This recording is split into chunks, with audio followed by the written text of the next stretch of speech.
उत्तर प्रदेश के एक छोटे से गांव में रामलाल नाम का एक किसान रहता था। उसका परिवार छोटा था।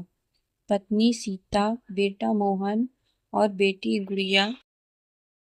रामलाल के पास केवल 3 बीघा जमीन थी।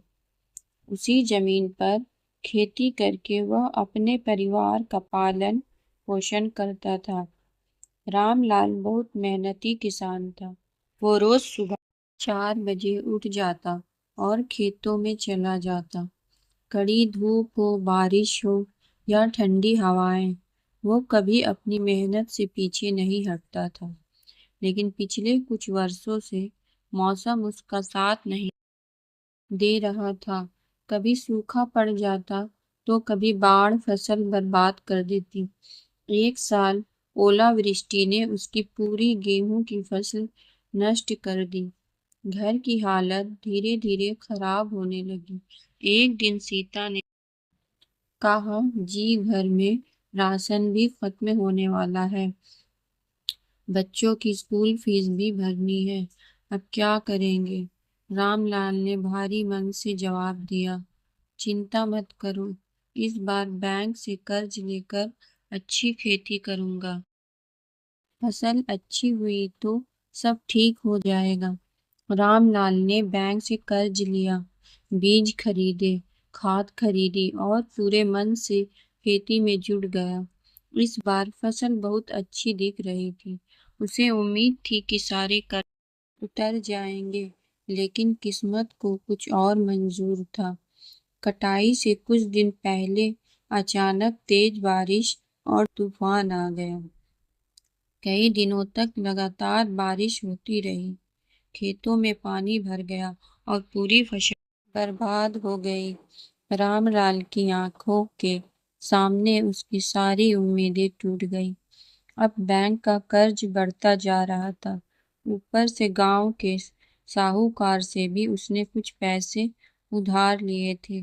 साहूकार अक्सर उसके घर आकर कहता, रामलाल मेरा पैसा कब लौट आएगा? ब्याज बढ़ता जा रहा है। रामलाल चुपचाप सिर झुका लेता।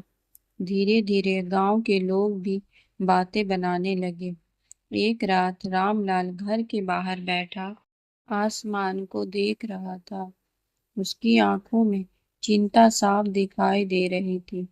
मोहन उसके पास आया और बोला, बाबूजी, आप परेशान क्यों रहते हैं? मैं बड़ा होकर आपकी मदद करूंगा।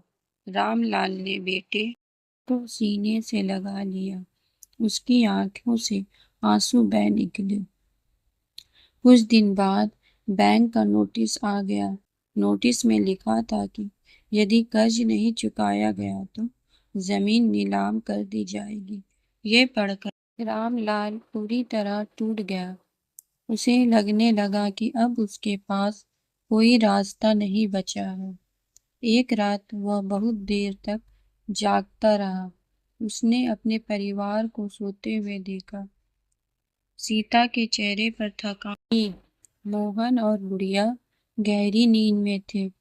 रामलाल के मन में केवल एक ही बात चल रही थी, मैं अपने परिवार को इस मुसीबत से कैसे निकालूं। अगली सुबह जब सीता उठी तो रामलाल घर में नहीं था। गांव वालों ने उसे खेत के पास बेहोश की हालत में पाया। उसे तुरंत अस्पताल ले जाया गया, लेकिन डॉक्टर उसे बचा नहीं सके। रामलाल इस दुनिया को छोड़ चुका था। पूरे गांव में शोक छा गया। सीता पैरों तले जमीन खिसक गई। मोहन और गुड़िया को समझ ही नहीं आ रहा था कि उनके पिता अब कभी वापस नहीं आएंगे। रामलाल के जाने के बाद परिवार की मुश्किलें और बढ़ गई। कर्ज अभी भी बाकी था। बैंक वाले बार बार नोटिस भेज रहे थे। कुछ समय बाद उनकी जमीन नीलाम हो गई। अब परिवार के पास न खेत था, न कोई अस्थायी आय। सीता गांव के घरों में काम करने लगी। मोहन ने पढ़ाई के साथ साथ मजदूरी शुरू कर दी। कई बार ऐसा होता कि घर में केवल एक वक्त का खाना बनता, गुड़िया अपनी माँ से पूछती, माँ बाबूजी कब आएंगे? ये सुनकर सीता की आंखें थी। वह केवल इतना कहती, बेटी तुम्हारे बाबूजी अब भगवान के पास हैं। समय धीरे धीरे बीतता गया। मोहन ने ठान लिया था कि वह हार नहीं मानेगा। दिन में मजदूरी और रात में पढ़ाई कर गांव के लोग उसका मजाक उड़ाते थे, लेकिन वह चुपचाप मेहनत करता रहा। एक दिन उसकी मेहनत रंग लाई।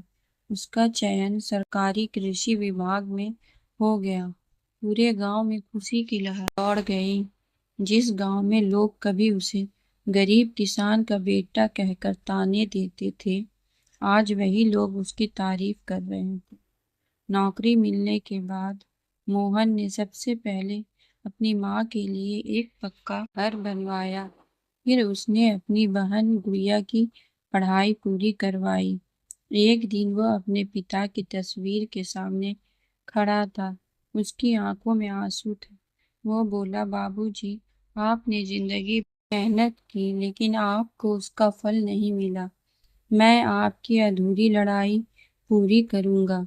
इसके बाद मोहन ने किसानों की मदद के लिए काम शुरू किया।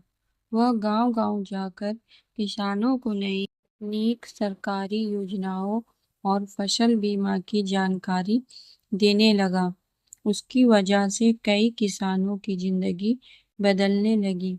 एक दिन गांव के चौपाल में उसने कहा, मेरे पिता मेहनती थे, जोर नहीं, उन्हें हालात ने तोड़ दिया था। लेकिन हमें ऐसा समाज बनाना होगा जहाँ कोई किसान मजबूरी में अपनी जिंदगी से हार ना माने। पूरा गांव तालियों से गूंज उठा। सीता की आंखों में गर्व था। उसे लग रहा था कि आज रामलाल जहाँ भी होंगे, अपने बेटे पर जरूर गर्व कर रहे होंगे। इस कहानी से हमें ये सीख मिलती है कि किसान केवल अपने परिवार का नहीं, पूरे देश का पेट भरता है। उसकी मेहनत का सम्मान करना और कठिन समय में उसका साथ देना हम सबकी जिम्मेदारी है।